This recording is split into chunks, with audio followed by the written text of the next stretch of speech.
शीतलने तिच्या बॅगेमध्ये सगळे कपडे भरले. स्कूल आणि कॉलेजमधले सगळे सर्टिफिकेट सुद्धा तिने भरले.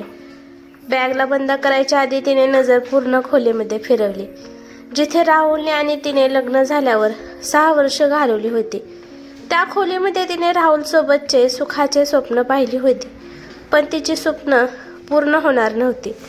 तिचं आता येणारं आयुष्य कसं घालवायचं हे तिच्या हातात होतं. तिने तिच्या बॅगेला लॉक केलं आणि काही गरजेचे कागदपत्र तिने तिच्या हँडबॅगमध्ये ठेवले. तिने हँडबॅगमध्ये आय कार्ड, अपॉइंटमेंट लेटर, तिचं तिकीट, त्यात तिने तिला लागणारं सगळं काही ठेवलं. शीतल हँडबॅग आणि तिची मोठी बॅग घेऊन रूमच्या बाहेर निघाली. शीतलला कुठेतरी जाताना पाहून तिची नणंद पौर्णिमा तिला म्हणाली की, वहिनी, ही बॅग घेऊन कुठे चालला आहात? जसं की तुम्ही कधीच माघारी येणार नाही असंच समज. कधी ना बोलणारी शीतल वहिनी आज अचानक अशी कशी काय बोलली म्हणून पौर्णिमाला आश्चर्य वाटले.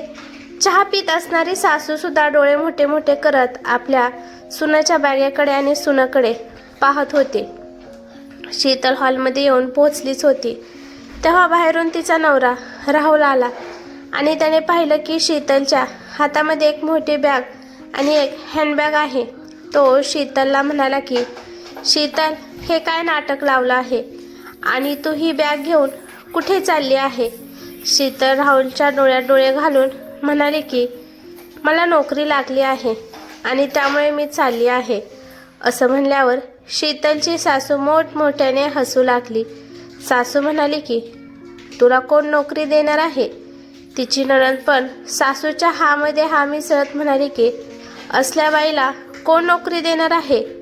कदाचित भांडी घासायची वहिनीला नोकरी मिळाली असेल आणि शिवाय त्या कामाशिवाय वहिनीला दुसरं काम येत पण नाही.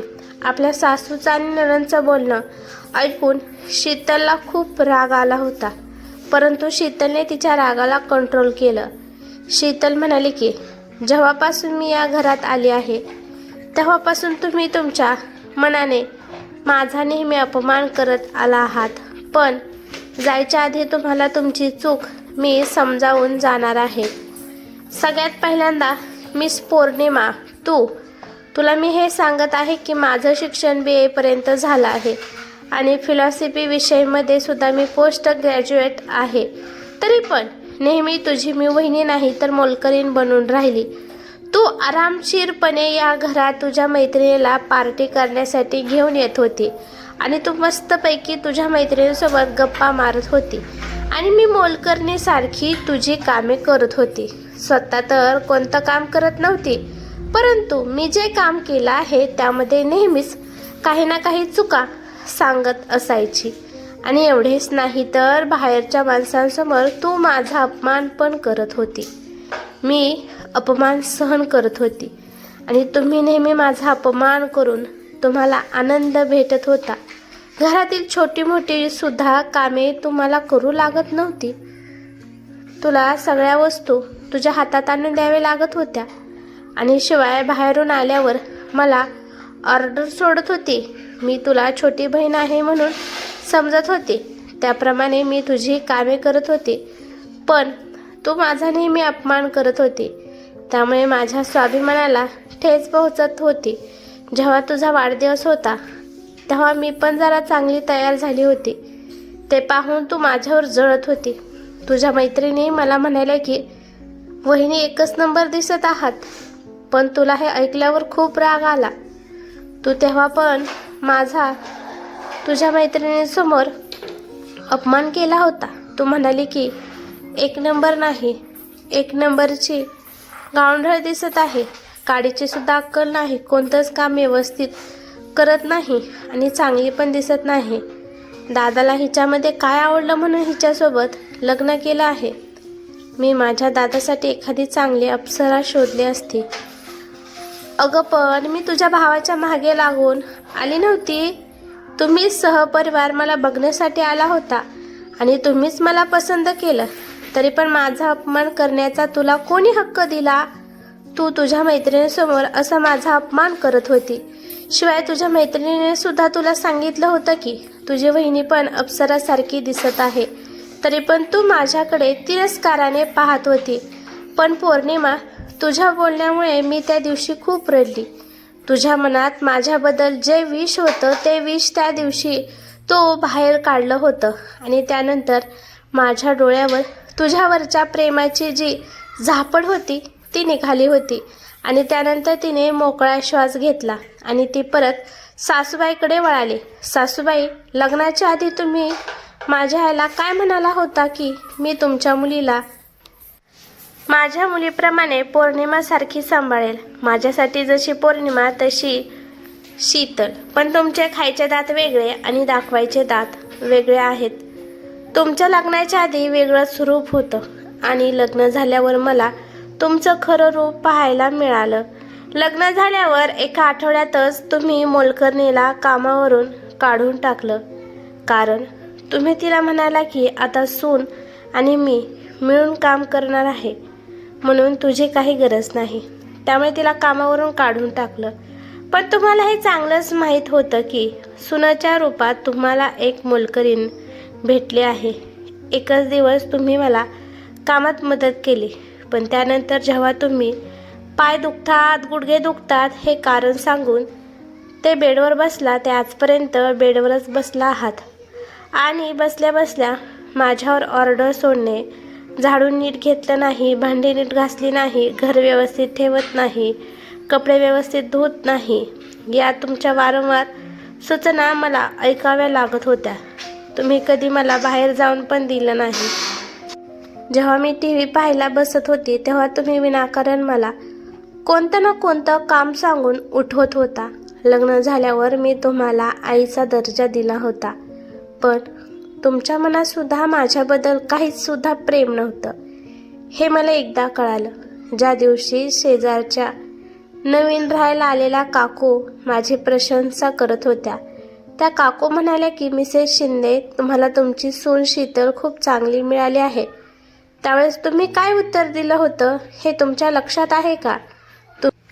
तुम्ही म्हणाला होता की माहेरी 10वी शिकून आली आहे. मीच हिला इथं सासरे आल्यावर BA शिक्षण शिकवलं आहे आणि घरातलं कामसुद्धा मीच शिकवलं आहे. त्यावेळेस मला खूप धक्का बसला होता. तेव्हा तुम्ही तर माझं अस्तित्वच मिटवण्याचा प्रयत्न करत होता. जे मी माझ्या माहेरी शिकून आली आहे ते तुम्ही मी शिकवलं आहे म्हणून सगळ्यांना सांगत सुटला होता. मी हे सगळं बोलणं ऐकलं होतं. त्यावेळेस मला खूप काही बोलू वाटत होतं, पण मला माझे संस्कार आडवे आले. माझ्या संस्काराने माझ्या तोंडावर कुलूप लावलं. परंतु त्या दिवशी तुम्ही जो माझा अपमान केला तो अपमान माझ्या हृदयात कुठेतरी अडकून बसला होता. त्यानंतर शीतल आपल्या नवऱ्याकडे राहुलकडे वळाली.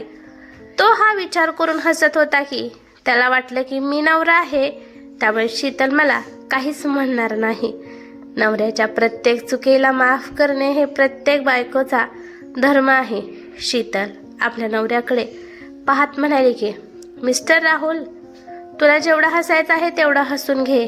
कदाचित असं होईल की यानंतर तू कधीच हसणार नाही. हे ऐकून राहुलला खूप राग आला. तो तिला रागात म्हणाला की तुझ्या म्हणण्याचा अर्थ काय आहे? 1 मिनिट राहुल, एवढा का उतावळा झाला आहे? मी सांगत आहे, थोडा तरी दम धर. तुझी तर एक ना एक पोल मला खोलायचे आहे. तर राहुल साहेब, तुम्ही तर लग्न झाल्यावर मला किचनमध्ये काम करण्यासाठी सांगितलं. आईची तब्येत ठीक नसते, त्यामुळे आजपासून तू किचन सांभाळायचं. आणि बहीण पौर्णिमा तुझी खूप लाडाची आहे आणि तिला कोणतंच काम सांगू नकोस. ती लग्न झाल्यावर तिकडे जाऊन कामच करेल. जोपर्यंत आहे तोपर्यंत तिला आराम भेटू दे. त्यामुळे तू कधीच तिला मला काम सांगून दिलं नाही. जरी मी तिला छोटं काम काही सांगितलं तर तुझी लाडाची बहीण तुला येऊन माझ्याविषयी कान भरत होती. हे माझ्यापासून काही लपलंच नाही. तरी पण मी शांत होते. वाटलं होतं की एक ना एक दिवस हे सगळं व्यवस्थित होईल. माझी किंमत सगळ्यांना कळेल. कधी ना कधी तुम्हाला माझ्यावर दया येईल. पण व्यवस्थित होण्याच्या मार्गावर काहीच नव्हतं. उलट तुम्ही वारंवार माझ्यावर खूप अत्याचार करत होता. जर कधी तुमच्या मित्रांच्या ऑफिसच्या पार्ट्या असेल तेव्हा तू मला हे कारण सांगून सोबत घेऊन जात नव्हता की तेथील वातावरण चांगलं नाही, तिथे आलेले पुरुष बायांवर वाईट नजर ठेवून असतात हे कारण सांगून तू मला घेऊन जात नव्हता, पण दुसऱ्यांच्या मित्रांच्या बायकोची तारीफ माझ्यासमोर नेहमी करत होता.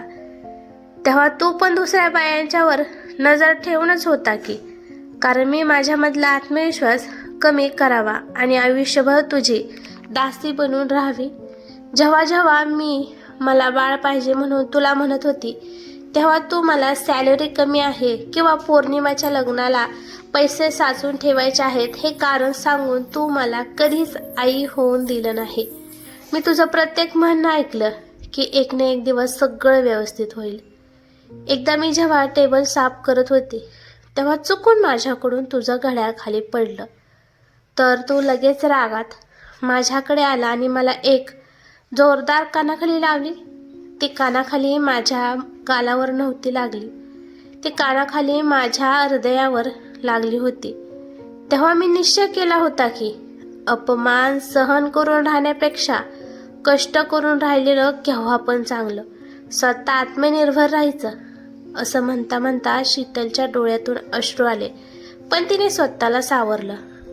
पण तुम्ही तिघांनी मिळून जो माझा अपमान केला आहे त्याच अपमानाला मी माझी ताकद बनवली. मी माझ्या डिग्रीला लागलेली धूळ साफ केली. तुझ्याकडूनच मी फोन खरेदी करून घेतला आणि मी माझ्या पहिल्या मंजिलकडे निघाले.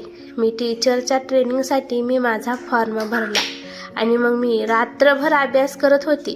तू रात्री पार्ट्या करायला जायचा आणि मी जागे असल्यावर सासूबाईला वाटत होतं की मी तुझी वाट पाहत रात्रभर जागे असते. किती पतिव्रता सून आहे. मी माझ्या आईकडे चालली आहे म्हणून मी परीक्षा देऊन आली आणि त्याच दिवशी स्कूलमध्ये टीचर्सची नोकरी पाहिजे म्हणून अप्लाय पण मी केलं होतं आणि इंटरव्ह्यू दिवशी बाबाची तब्येत खराब आहे म्हणून आईने फोन करून मला बोलावलं होतं आणि माझ्या हातात हे जॉईनिंग लेटर आहे. ठीक आहे, तुला कुणी थांबवलं नाही. जायचं असेल तर तू जाऊ शकते, अडखळत राहुल शीतलला म्हणाला. शीतल म्हणाली की मला असं जायचं नाही. हे माझ्या हातात जे घटस्फोटाचे पेपर आहेत त्यावर साईन कर आणि तुझ्या आईला सांगून माझ्या आईने जे मला दागिने दिले होते ते सगळे दागिने महागारी देण्यासाठी सांग. असं म्हणल्यावर शीतलने रिव्हर्सचे पेपर राहुलच्या हातात दिले. घटस्फोटाचे पेपर पाहून राहुलचे हातपाय थरथर कापू लागले. त्याला वाटले होते की शीतल घाबरट आहे, परंतु ती तर वाघीण निघाली होती. राहुलने जेव्हा त्याच्या आईकडे पाहिलं तेव्हा त्याच्या आईच्या चेहऱ्यावरून असं वाटत होतं की आईला ते दागिने देव वाटत नव्हते. शीतल म्हणाली की माझेच दागिने असून माझ्या सासूने त्याच्यावर कब्जा केला आहे. सणासुदीला सुद्धा कधी सासूने मला ते दागिने घालण्यासाठी दिले नाहीत. फक्त मंगळसूत्र घालून मी सगळे सण साजरे करत होती. एवढं सगळं मी सहन केलं आहे. सासूबाई दागिने देण्यासाठी तयार नव्हत्या. त्यानंतर शीतलने तिच्या हँडबॅगमधून एक कागद काढला आणि राहुल पुढे धरला आणि म्हणाले की जर मी म्हणत आहे तसं नाही केलं तर हे माझ्यापाशी पुरावे आहेत. मी हे सगळे पुरावे कोर्टात देणार आहे. त्यानंतर तुम्ही पूर्ण परिवार जेलमध्ये जाऊन राहू शकता.